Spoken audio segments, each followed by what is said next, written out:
A.V. Sorial will also be up here but not make remarks. The U.S. Attorney is going to introduce them in his welcoming remarks. We will take some questions after all of the speakers have finished speaking. We're not going to take any off-topic questions. We're just taking questions on the two indictments here today. The indictments are unsealed right now, so we have copies of the, well, it looks like most of them are gone now, but there were copies of the indictments and the detention letter on that table. And I'm going to email them out to everyone on our media list as well. You will see that in the detention letter, which is the organized crime case, the rigged poker game case, there are pictures in that filing. You're free to use the pictures that are in the filing, or if you want JPEG copies of the pictures, we've put them in a Dropbox. So if you want the JPEG versions of those pictures, send me an email, and I'll send you an invitation to the Dropbox, so you'll have access. You can then download those pictures, okay? And as to probably two of the defendants here that are getting the most media interest, Chauncey Billups and Terry Rozier, they're going to appear in federal courts in the districts where they were arrested. Terry Rozier will be appearing in federal court in Orlando, Florida, sometime this afternoon. I can't tell you precisely, but sometime around 1 or 2 o'clock. Chauncey Billups in federal court in Portland. I don't know approximately what time that would be. They will both be arraigned on their indictments. They're in separate indictments, but they'll be arraigned on their indictments here in Brooklyn at a future date. The defendants that were arrested here in our area will be arraigned across the street sometime this afternoon. I believe there's about 31 people in custody, and there will be some who will self-surrender. So that's where things stand right now, okay? So I'm gonna go get the speakers, and we'll start in a couple of minutes, okay? Anybody have any questions? It's John, John, Marzulli, Marzulli, at usdoj.gov. Okay, see you in a couple of minutes.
Good morning, everybody.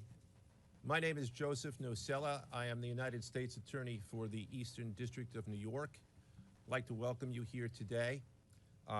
In addition, we have with us today FBI Director Kash Patel, FBI Assistant Director in Charge Christopher Rea of the New York Field Office, Special Agent in Charge of the New York Field Office, Leslie Bakshi's, New York Special Agent in Charge of Homeland Security, Ricky Patel, Newark Special Agent in Charge of Homeland Security, Michael McCarty, Police Commissioner Jessica Tisch, Chief of Detectives Joseph Kenny, and the Executive Director of the Waterfront Commission, Phoebe Sorrell. I'm now going to turn the podium over to FBI Director Kash Patel. Good morning. Today we are here in New York to announce a historic arrest across a wide-sweeping criminal enterprise that envelops both the NBA and La Cosa Nostra.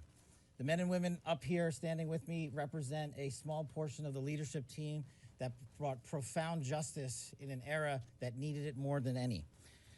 I'll just highlight some of the details in the case and the FBI work, and then you'll hear from the others. But as you now know, individuals such as Chauncey Billups, Damon Jones, and Terry Rozier were taken into custody today, former, current NBA players and coaches. What you don't know is that this is an illegal gambling operation and sports rigging operation that spanned the course of years. The FBI led a coordinated takedown across 11 states to arrest over 30 individuals today responsible for this case, which is very much ongoing. Not only did we crack into the fraud that these perpetrators committed on the grand stage of the NBA, but we also entered and executed a system of justice against La Cosa Nostra to include the Bonanno, Gambino, Genovese, and Lucchesi crime families. And you'll hear more about those details today. The charges and the arrests that were taken down across this country range from wire fraud, money laundering, extortion, robbery, illegal gambling. This FBI will leave no room for any perpetrator of crime across this country. You hear a lot about our work of defending the homeland and crushing violent crime. Well, this work is also representative of a colossal portion of the FBI's mandate to keep America safe and to keep our entertainment industry fair and secure. The men and women that are standing up here today worked tireless hours, days, months, and years. And the fraud is mind-boggling. It's not hundreds of dollars. It's not thousands of dollars. It's not tens of thousands of dollars. It's not even millions of dollars. We're talking about tens of millions of dollars in fraud and theft and robbery across a multi-year investigation. And we could not have done it without our interagency partners that are before us today. The NYPD, HSI, and teams of law enforcement officials from around the country made this day possible. It takes a team to bring this kind of justice, sweeping justice, into the halls of the United States courtrooms, where our brave United States Attorney has led this prosecution. It takes courageous prosecutors to stand before you and say, we will not allow this kind of illicit activity to happen, not only at the national sporting level, but also where it hides in La Cosa Nostra. And when these two collided together, they perpetrated a fraud that is historic in terms of not just money, but the scheme and the deceit that they utilize to steal and swindle people from money, to include crypto fraud.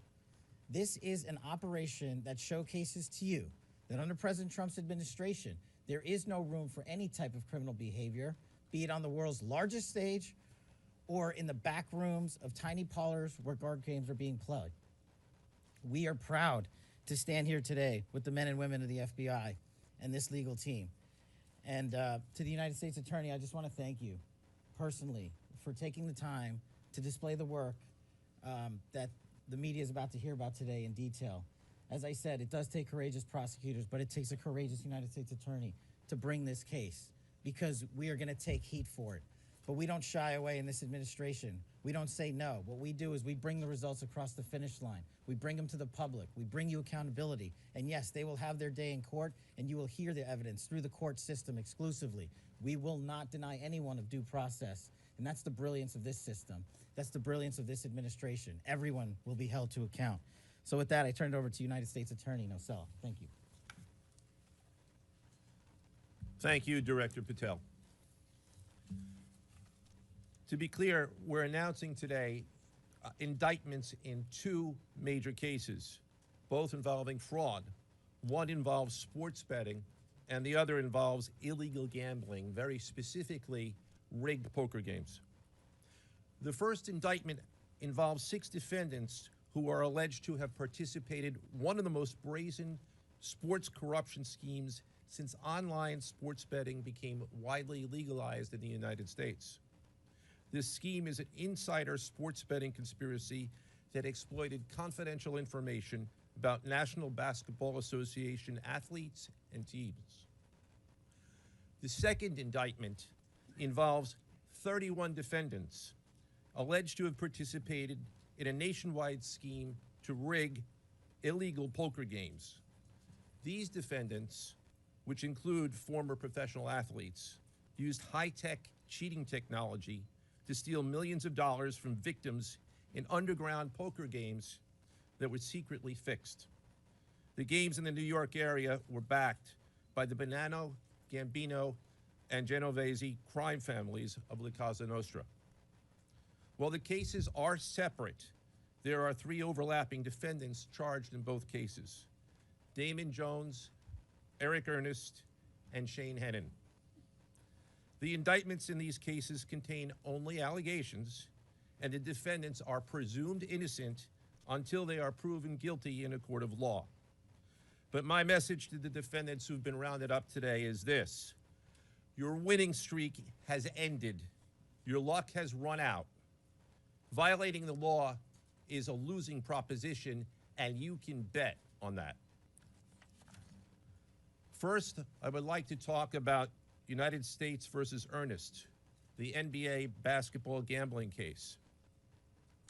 The defendants in this case are Eric Ernest, Marvez Farley, Shane Hennon, De Niro Laster, Damon Jones, a former NBA player and coach, and Terry Rozier, a current NBA player.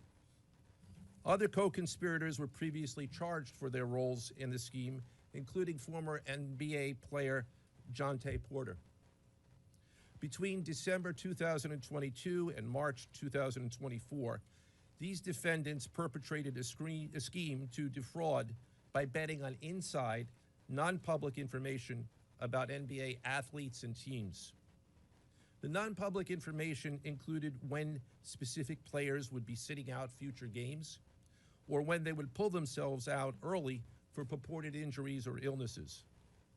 They relied on corrupt individuals, including Jones and Rozier. They also misused information obtained through long-standing friendships that they had with NBA players and coaches. And in at least one instance, they got their information by threatening a current player, Porter, because of his pre-existing gambling debts. Defendants used this non-public information to place hundreds of thousands of dollars in fraudulent bets, mostly in the form of prop bets on individual player performance. The bets were placed through online sports books and also in person at casinos. The defendants relied on a network of straw bettors to place the maximum amount of bets to increase their potential profits. Most of these bets succeeded, and the intended losses were in the millions of dollars. The defendants then laundered their illegal winnings in various ways: peer-to-peer platforms, bank wires, and simple cash exchanges. The indictment details specific examples where the defendants profited from illegal gambling and illegal betting on various NBA games about the performance of players on, among other things, the Charlotte Hornets, the Portland Trail Blazers, the Los Angeles Lakers, and the Toronto Rangers. Each defendant in the NBA basketball gambling case has been charged with conspiracy to commit wire fraud and conspiracy to commit money laundering. Now, I would like to turn to the other case, United States versus Aiello, the rigged poker game case. Beginning as early as 2019, the defendants in this case orchestrated a scheme to use wireless cheating technology to run rigged poker games across the United States, including in the Hamptons, Las Vegas, Miami, and Manhattan.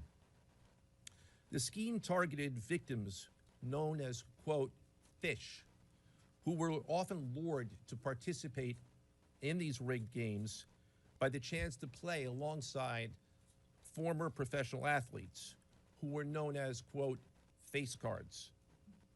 The so-called face cards included the defendant Chauncey Billups, who at the time of the scheme was a former NBA player and is currently the head coach of the Portland Trail Blazers, and also Damon Jones, a former NBA player and coach. What the victims, the fish, didn't know is that everybody else at the poker game, from the dealer to the players, including the face cards, were in on the scam. Once the game was underway, the defendants fleeced the victims out of tens or hundreds of thousands of dollars per game. The defendants used a variety of very sophisticated cheating technologies, some of which were provided by other defendants in exchange for a share of the profits from the scheme. For example, they used off-the-shelf shuffling machines that had been secretly altered in order to read the cards in the deck, predict which player at the table had the best poker hand, and relay that information to an off-site operator. The off-site operator sent the information via cell phone back to a co-conspirator at the table, and that person at the table was known as the quarterback. The quarterback then signaled secretly the information he had received from to others at the table, and together they used that information in order to win their games and to cheat the victims. Defendants used other cheating technologies such as poker chip tray analyzers, which is a poker chip tray that secretly reads cards using a hidden camera, special contact lenses or eyeglasses that could read pre-marked cards, and an X-ray table that could read cards face down on the table.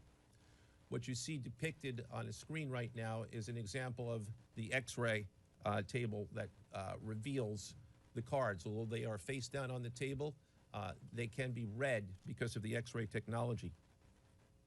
The Mafia, specifically members and associates of the Bonanno, Gambino, and Genovese organized crime families, had pre-existing control over non-rigged, illegal poker games around New York City. As a result, they also became involved in the rigged poker games, helping to organize the games and taking a cut of the proceedings, and working to enforce the collection of debts. The defendants laundered their proceeds, including through cash exchanges, the use of multiple shell companies, and through cryptocurrency transfers. As part of the scheme, some of the defendants and their co-conspirators also committed acts of violence, including the gunpoint robbery of a person in order to obtain a rigged shuffling machine, and extortions that were perpetrated against victims in order to ensure that they repaid their gambling debts. Defendants who participated in the rigged poker scheme are charged with wire fraud conspiracy. Other defendants have been charged with crimes including illegal gambling, money laundering, Hobbs Act robbery, and extortions. This case demonstrates our office's unrelenting commitment to fighting the scourge of organized crime in whatever form it takes. I'd like to conclude my remarks by thanking the incredible hard work of our law enforcement partners, including the FBI, Homeland Security, the NYPD, and the Waterfront Commission. I also want to thank the dedicated prosecutors who built these two cases and who are standing to my right. Benjamin Weintraub, David Bourbon, Caitlin Farrell, Michael Gibaldi, Irisa Chen, and Sean Sherman. They had the assistance of paralegal specialists Liam McNett, John Schneider, Marlene Bosler. Also deserving of our thanks because of their outstanding investigative work on the NBA case are FBI Special Agents Russell Lantier, Dominic Mariani, Amy Giaroso, Shane Wilkins, and Supervisory Special Agent Luke Hardison. On the rigged poker game scheme, outstanding work was performed by FBI Special Agents Thomas Cribbin, Jeff Boriola, Jonathan Corona, Alexander Silverman, Amy Campanaro, and Supervisory Special Agent Michael Malahy, as well as NYPD Task Officer James McCullough, and from Homeland Security, Supervisory Special Agent Charles Freund, and from the Waterfront Commission, Detective Paul Shimborski. Finally, I want to note that the investigations in both cases are ongoing, and we encourage anyone with information about either scheme to please contact the FBI. Now I would like to turn the podium over to Special Agent in charge of the New York Field Office, I should say the Assistant Director in charge of the New York Field Office of the FBI, Christopher Rea. Chris?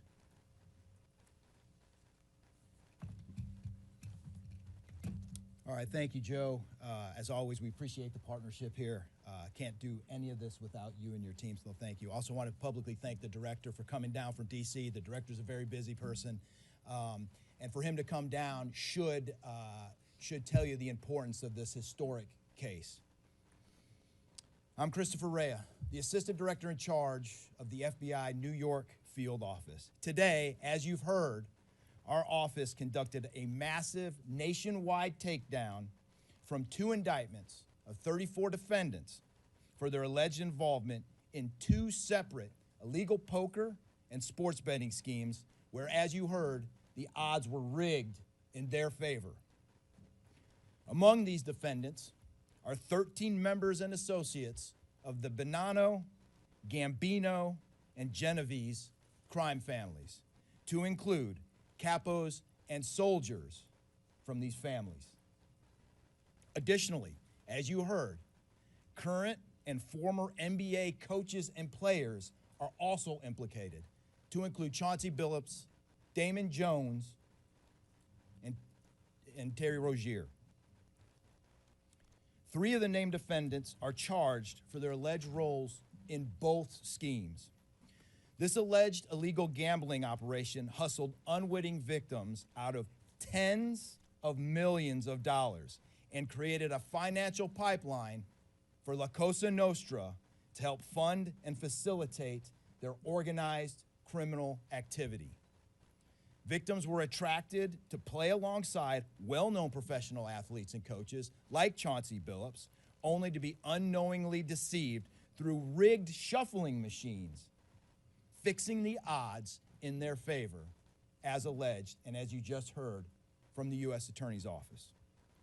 This alleged scheme wreaked havoc across the nation, exploiting the notoriety of some and the wallets of many to fund the Italian crime families here in New York. Let me be clear about this fact. The FBI has not and will never take their eye off the ball when it comes to Italian organized crime in this city, specifically the LCN and the 5 families here in New York.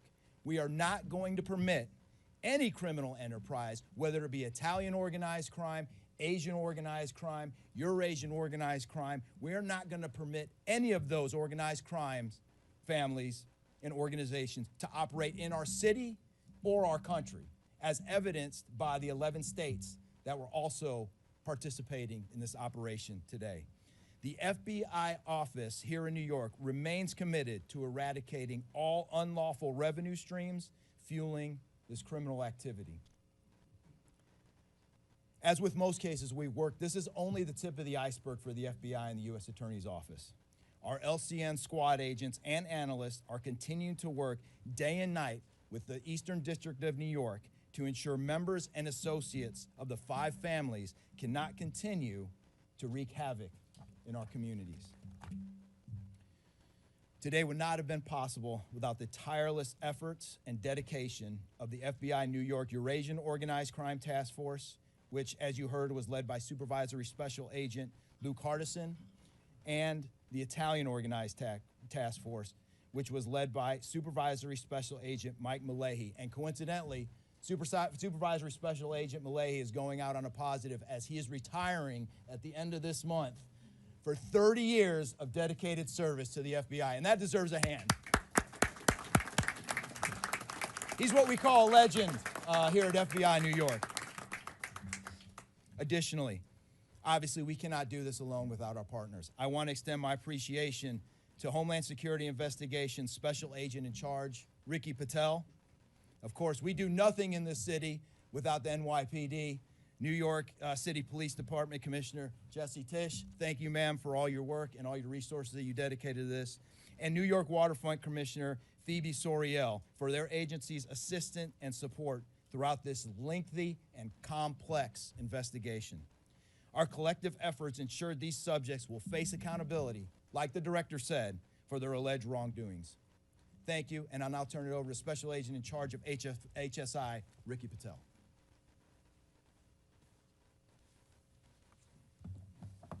Thanks, Chris. Good afternoon, everyone. My name is Ricky Patel. I'm the Special Agent in Charge for Homeland Security Investigations here in New York. This morning, hundreds of special agents and investigators with HSI, the FBI, the New York Waterfront Commission, and the NYPD descended upon the homes of individuals who for years have operated with the false sense of impunity, a false sense of incivility. In the early hours of today, across 9 states, coast to coast, dozens of defendants were arrested and will face the consequences of their alleged crimes. This was their wake-up call. With the alleged involvement of 3 La Cosa Nostra crime families, 1 NBA head coach, a Hall of Famer, no less, and former NBA players, the years of investigative work that culminated with this morning's operation seem reminiscent of a Hollywood movie. But this wasn't luck, and this wasn't theatrics. This was an evidence-driven, relentless, and unified effort among law enforcement. Through what we have dubbed Operation Royal Flush, HSI New York, along with our task force personnel from the Waterfront Commission, first uncovered this scheme more than 4 years ago. Agents and investigators dedicated countless hours and sleepless nights in identifying the criminal network, dissecting communications and patterns, and following the money with precision. We built a case, piece by piece, and what we discovered was a sprawling criminal enterprise that utilized cutting-edge technology and various methods of deception to dupe unsuspecting gamblers into paying up so that these defendants could cash out. As alleged, this sophisticated conspiracy cheated victims out of at least $7 million and placed the public and the defendants alike at risk. This case involved global reach, financial depth, and the patience to dismantle complex financial criminal enterprises from the inside out. When criminal organizations attempt to launder profits through our country, HSI connects the dots and shuts it down. To anyone who thinks intimidation, fraud, or violence will shield their profits, understand this. If you are exploiting our communities, expect HSI and all of our law enforcement partners at your door. I would like to thank all our partners here today. Obviously, the United States Attorney's Office for the Eastern District of New York, the Waterfront Commission, the FBI, the NYPD, and the prosecutors that will carry this forward. Today's arrests are not an endpoint. They are the start of accountability. Thank you, and I now turn it over to Police Commissioner Jessica Tisch.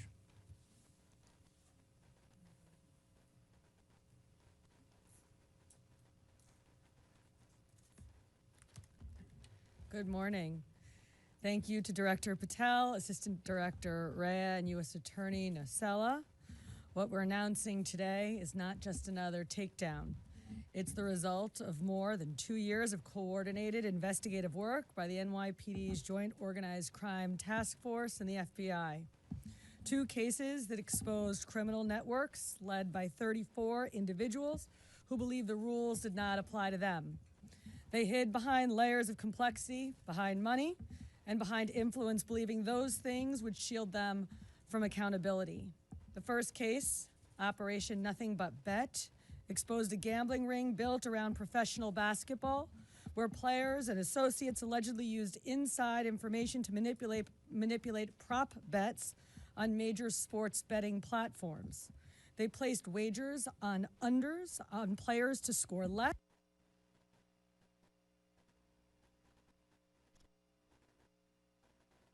rebound less, assist less, using information that was not yet public. In some instances, players altered their performance or took themselves out of games to make sure that those bets paid out. One example occurred on March 23rd, 2023 in Charlotte. Terry Rozier, an NBA player now with the Miami Heat, but at the time playing for the Hornets, allegedly let others close to him know that he planned to leave the game early with a supposed injury. Using that information, members of the group placed more than $200,000 in wagers on his under statistics. Rozier exited the game after just 9 minutes, and those bets paid out, generating tens of thousands of dollars in profit. The proceeds were later delivered to his home, where the group counted their cash. As the NBA season tips off, his career is already benched, not for injury, but for integrity. As a result of this investigation, 6 defendants, including Rozier, are now facing conspiracy to commit bank and wire fraud. In a second case, Operation Zen Diagram, investigators uncovered a long-running scheme in which members and associates of several well-known organized crime families rigged high-stakes poker games across the country. These operatives included capos and multiple soldiers from the Bonanno, Gambino, Lucchese, and Genovese crime families. Bringing 4 of the 5 families together in a single indictment is extraordinarily rare.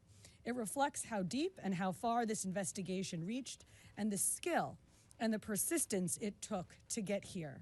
That work uncovered a deliberate, technologically sophisticated operation designed to carry out their crimes. They used custom shuffling machines that could read the order of cards, barcoded decks, and hidden cameras built into tables and light fixtures. The organizers also enlisted well-known public figures, former and current NBA players and coaches, including Chauncey Billups, the head coach of the Portland Trail Blazers, an NBA champion and a Hall of Famer, to make the games appear legitimate. Victims believed that they were sitting at a fair table. Instead, they were cheated out of millions. One victim in particular lost $1.8 million. In total, losses exceeded $7 million and continue to climb.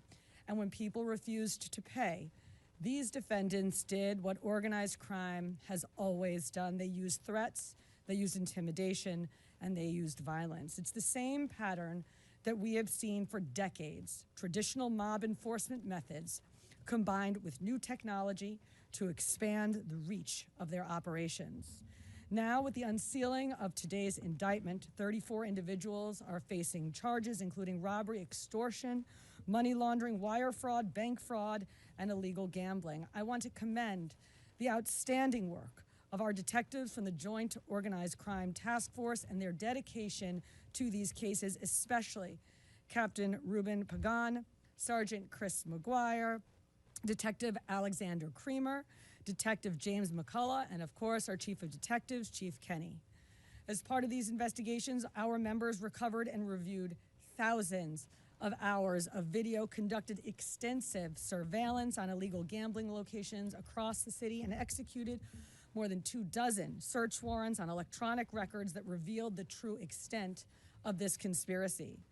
Once again, the work of our detectives, together with the FBI and the U.S. Attorney's Office, closed those gaps before they could widen further.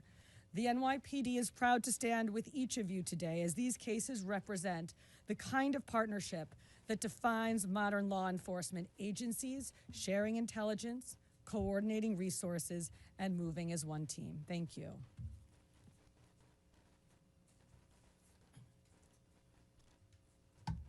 If anyone has any questions that they'd like to ask, now is the time. Question about the structure of the case.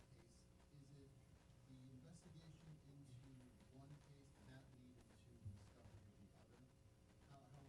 Can you talk more about the link between the two? I'm not at liberty to discuss either the background of the investigation itself or the investigation as it continues. So I'm afraid I can't really explain to you other than the fact that both cases have been unsealed today, and there was an overlap that has been discussed already with respect to certain of the defendants. Yes. How they brought a claim that he had a gambling addiction, did either Rozier or Billups or Damon Jones claim the same thing at all? With respect to any allegations or defenses that have been made by any of the defendants, they will have their opportunity to present them in court. We're not here to air those at this time or to discuss them. Yes.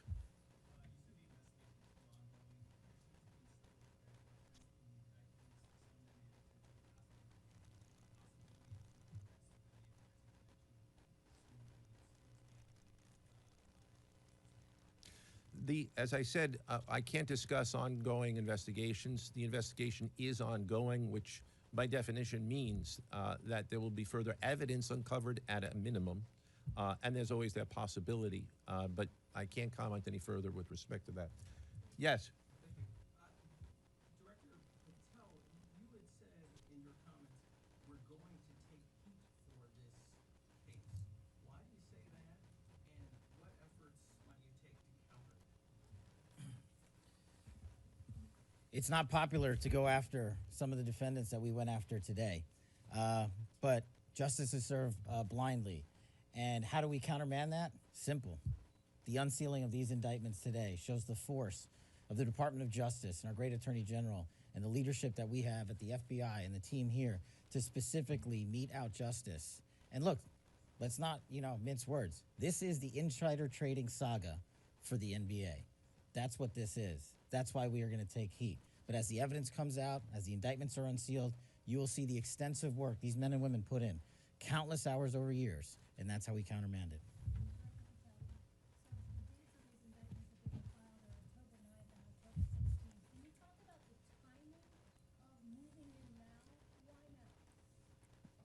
We will not publicly discuss the timing of when we do takedowns. I will only say that we do takedowns in a coordinated fashion with our law enforcement partners and the U.S. Attorney at the appropriate time to make sure that we ensure the integrity of the investigation, as the United States Attorney said, an investigation that is very much ongoing. Director Patel, you said insider trading for the NBA. What are the implications of this case for other sports leagues and for the legal gambling industry in general? Simple. If you're participating in the legal gambling industry, you got nothing to worry about. If you're participating in illegal conduct, you got everything to worry about, and this case shows it. Did the illegal conduct cross with the legal sports betting platforms in any capacity? And if so, is that the search warrants that the police initiated? I'm not sure I quite understand your question. You're asking if the illegal conduct... If it crossed with like the sports betting industry or the online sports? The sports books themselves are victims in this case. They themselves did not, as far as our investigation is concluded, they did not perpetrate anything unlawful. Are you able to say which sports books or online outlets they use to make these bets? I'm not going to respond to that at this time, but that information will be made public. Yes? Can you identify the access point where these co-conspirators were able to recruit these, famous people to partake in the schemes? When you say the access point, They were able to recruit them. I'm not sure which case you're referring to. Well, Rozier, how he was recruited, Damon Jones and the NBA scandal, and then Billups for the poker. we're not at liberty to say that at this time. That will be revealed in due course. Yes? What is your question, sir? Hey, thanks for being here. You just said that the sports books themselves are the victims, at least in the indictment involving Terry Rozier and others. They're among the victims. Okay, but those companies make, as we all know, they make a crazy amount of money off of a lot of everyday Americans make bets and mostly lose them. Are you concerned with a jury potentially not being sympathetic in a case where the victims, as you say, are these multi-million or billion-dollar gambling companies? Let me repeat that all of the defendants themselves are presumed innocent. We believe that at a trial, when they have the opportunity to present their defenses if they chose, because they're not required to. We will come forward with the evidence to demonstrate their guilt. Yes?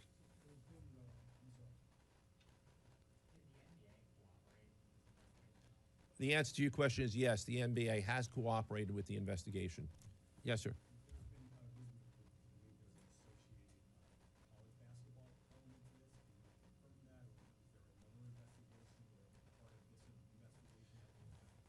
The investigations that we announced today did not involve college basketball. Last question, last question. Yes. There was an emphasis on the Italian crime presence, organized crime in New York. Can you give us a sense of the strength and status of Italian organized crime in New York right now? No, I'm sorry. That would be a question that goes beyond what we're here to discuss today, which is these two indictments. Thank you.